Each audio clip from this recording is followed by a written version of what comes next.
तो यार एपिसोड 1 का ब्रेकडाउन देख लिया तभी ये देखना, क्योंकि मैक्सिमम कैरेक्टर्स के इंट्रोडक्शन वही हो गए हैं, साथ ही कई सारे amazing references and Easter eggs भी वहां हैं। एंड सेम उसी वे में इस ब्रेकडाउन में भी हम लोग ट्राई करेंगे सारे hidden details and Easter eggs को ढूंढने की। So obviously as always breakdown है तो स्पॉइलर होगा ही। तो लास्ट एपिसोड में जहां क्लिंट एंड केट मिलते हैं, वहां के बाद केट उसे अपने अपार्टमेंट में ले जाती है, जहां हम फिर से लकी द पिज्जा डॉग को देखते हैं। अब इसके बारे में डिटेल में मैंने पिछले ब्रेकडाउन में बताया था, और यहाँ हमें ये पता चल जाता है कि इसको पिज्जा हमेशा क्यों मिलते रहता है, क्योंकि भाई अपार्टमेंट के नीचे ही पिज्जा का शॉप है। वैसे इस पूरे सीक्वेंस में क्लिंट इंश्योर करने की कोशिश करता है कि किसी ने केट को बिना मास्क के तो नहीं देखा, सिंस वो रोनिन का सूट पहने हुए है। क्लिंट रिवील भी करता है कि जिसने भी वो सूट पहना था उसने बहुत सारे दुश्मन बनाए थे, एंड ट्रैक सूट माफिया उनमें से बस एक है। तो हाँ, यहाँ पे बस क्लिंट का एक ही टारगेट है कि भाई किसी तरह से रोनिन के सूट को दूसरों की नजर से छुपाना है। ऑब्वियस है जो भी उसको पहनेगा उसके कई सारे दुश्मन ऑलरेडी बने होंगे। अब ये सब बात हो ही रही होती है कि केट के पीछे ट्रैक सूट माफिया भी पहुंच जाते हैं एंड मोल्टोव से उसके अपार्टमेंट को आग लगा देते हैं। अब यार इतना तो पता है कि ट्रैक सूट माफिया को लगता है कि केट बिशॉप ही रोनिन है। वैसे यहाँ पे आपने एक छोटा सा डिटेल नोटिस किया होगा कि ट्रैक सूट माफिया के पीछे ट्रैक सूट की दुकान भी है, मतलब भाई इनको अपने सूट का कोई टेंशन ही नहीं है। रोनिन को भी ट्रैक सूट में सबकी धुलाई करनी चाहिए थी। खैर जलते हुए अपार्टमेंट से किसी तरह से बचकर वो तीनों वहां से निकल जाते हैं, बट रोनिन का सूट वहीं रह जाता है। देन इसके बाद केट उसको अपने आंट के अपार्टमेंट में ले जाती है, और यहाँ इफ आप ध्यान दोगे तो यहाँ पे कई सारे नाम हैं। इनमें से मैक्सिमम लोग मार्वल कॉमिक्स के राइटर्स और आर्टिस्ट हैं, और सिर्फ एक ऐसा कैरेक्टर है जो कि मार्वल कॉमिक्स में भी था, मोइरा ब्रैंडन। कॉमिक्स में ये कैरेक्टर केट बिशॉप से रिलेटेड तो नहीं है, लेकिन एक स्टोरी लाइन में इसने क्लिंट की जान बचाई थी, वो भी खुद का सैक्रिफाइस करके। तो हाँ, ये में भी नॉड हो सकता है नताशा की सैक्रिफाइस का। वैसे आगे रिवील होता है कि मोइरा ब्रैंडन ही केट बिशॉप की आंट है, और साथ ही कॉमिक्स की तरह वो एक एक्ट्रेस भी रह चुकी है।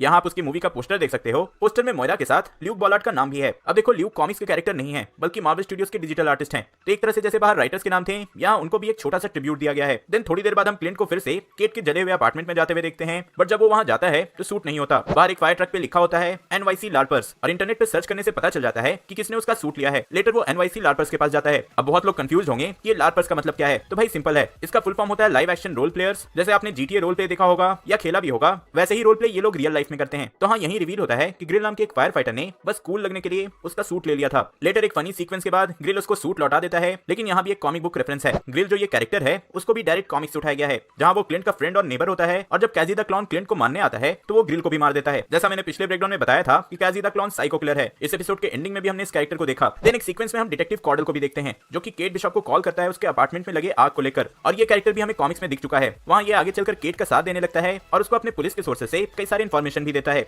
Sort of Batman and detective Gordon type. Then एक छोटा सा मिसिंग डिटेल था, जहां न्यूज में अरमान के मर्डर के बारे में बताया जाता है, वहां ये भी रिवील होता है कि सस्पेक्ट खुद रोनिन है, व्हिच मींस कि इनडायरेक्टली केट बिशॉप है। वैसे यहाँ जो न्यूज एंकर था उसे हमने कई बार पहले भी MCU में देखा है, और इसी ने फार फ्रॉम होम में जे जॉना जेमसन को इंट्रोड्यूस किया था। वैसे केट बिशॉप को खुद लगता है कि मर्डर जेक यानी कि स्वॉर्ड्समैन ने किया है। इसके बारे में वो उसके सामने अपनी मां से बोलती भी है। फिर हम उन दोनों को एक शॉर्ट फाइट करते भी देखते हैं, जहां क्लियरली जेक केट से कई ज्यादा स्किल्ड है। वैसे मैंने पिछले ब्रेकडाउन में भी बताया था, लेकिन शॉर्ट में फिर से बता देता हूँ कि कॉमिक्स में स्वॉर्ड्समैन एक स्किल्ड शॉर्ट फाइटर रहता है, और इसी ने वहां हॉकाई को ट्रेनिंग भी दी थी। तो मे भी ऐसा सिमिलर कनेक्शन हमें इस सीरीज में भी दिखाया जाए। वैसे अभी के लिए इस कैरेक्टर को तो पूरी तरह से विलन दिखाया जा रहा है, बट मुझे लगता है कि इसका सीक्रेट कुछ और ही होगा। वैसे एक सीक्वेंस में आपने देखा होगा कि केट ने हॉकाई से उसके डेफ होने का रीजन पूछा था, जिस पर उसको भी क्लियर नहीं पता कि ऐसा कैसे हुआ। उसको बस पास्ट से बहुत सारे फ्लैशबैक सीन्स आते हैं। कॉमिक बुक्स में भी कुछ ऐसा ही था, वहां भी श्योर नहीं था कि वो बहरा कैसे हुआ। 1980s के कॉमिक में रिवील हुआ था कि उसके ईयर्स एक सोनिक एरो से डैमेज हुए थे। लेटर ये रिवील हुआ कि सोनिक एरो के डैमेज से वो रिकवर तो हो गया था, लेकिन कैजी द क्लाउन ने उसी के एरो से उसके दोनों कानों को डैमेज कर दिया था। देन एक और कॉमिक्स में ये रिवील हुआ कि चाइल्डहुड अब्यूज के चलते वो बहरा हुआ है। तो हाँ, सीरीज की तरह कॉमिक्स वाले भी श्योर नहीं है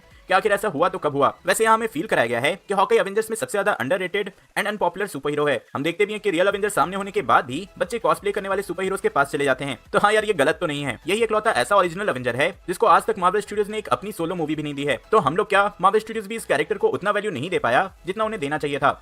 तो एक तरह से इस पूरे सीक्वेंस में मार्वल ने अपनी गलती एक्सेप्ट की है, and in Kate Bishop's word branding का इशू है। खैर in the end tracksuit mafia Clint को किडनैप कर लेते हैं, एटलीस्ट उनको तो ऐसा ही लगता है। लेकिन बेसिकली इस सीन में क्लिंट जानबूझकर किडनैप हुआ था उनके लीडर से बात करने के लिए, जैसा एक बार ब्लैक विडो ने भी किया है। लेकिन भाई केट बिशॉप ने उसके पूरे प्लान को बिगाड़ दिया। वैसे यहाँ आपने नोटिस किया होगा कि केट ने क्लिंट के फोन को ट्रैक किया था अपने बिशॉप सिक्योरिटीज का यूज करके। तो हाँ, ये हमें इन फ्यूचर के एपिसोड्स में और भी देखने को मिलेगा, और यहीं पे रिवील होता है कि इन सबके पीछे ये है जो कि ट्रैक सूट माफिया की लीडर है अभी के लिए। अब जिनको नहीं पता तो बता दूं कि ये है इको एके माया लोपेज, और कॉमिक्स में ये विलन नहीं एक सुपर हीरो है। वहाँ किंगपिन ने इस कैरेक्टर का यूज किया था, एक तरह से उसे गलत इंफॉर्मेशन देकर उसे डेयरडेविल के अगेंस्ट कर दिया था, जिससे कि इको डेयरडेविल को मारने की कोशिश भी करती है। पर हाँ, सच पता चलने पे वो डेयरडेविल के साथ हो गई। आपको ये भी बता दूं कि एक डेफ कैरेक्टर है, और इसकी एक्ट्रेस भी रियल लाइफ में डेफ है, मतलब कुछ सुन बोल नहीं सकती। ये बात आपने इस सीन में ही नोटिस कर ही लिया होगा। इस कैरेक्टर के सुपर पावर्स हैं कि ये दूसरे के मूव्स को कॉपी कर सकती है, एक तरह से फोटोग्राफिक रिफ्लेक्स है इसके पास। अब जैसे कॉमिक्स में किंगपिन ने इसे गलत इंफॉर्मेशन देकर डेयरडेविल के अगेंस्ट किया था, वैसे ही हमें हॉकाई की सीरीज में येलेना बेलोवा दिखेगी, जिसे वैलेंटीना ने गलत इंफॉर्मेशन देकर हॉकाई के अगेंस्ट कर दिया है। तो हाँ, कॉमिक्स से इंस्पिरेशन तो है, है, लेकिन अलग अलग कैरेक्टर्स के लिए।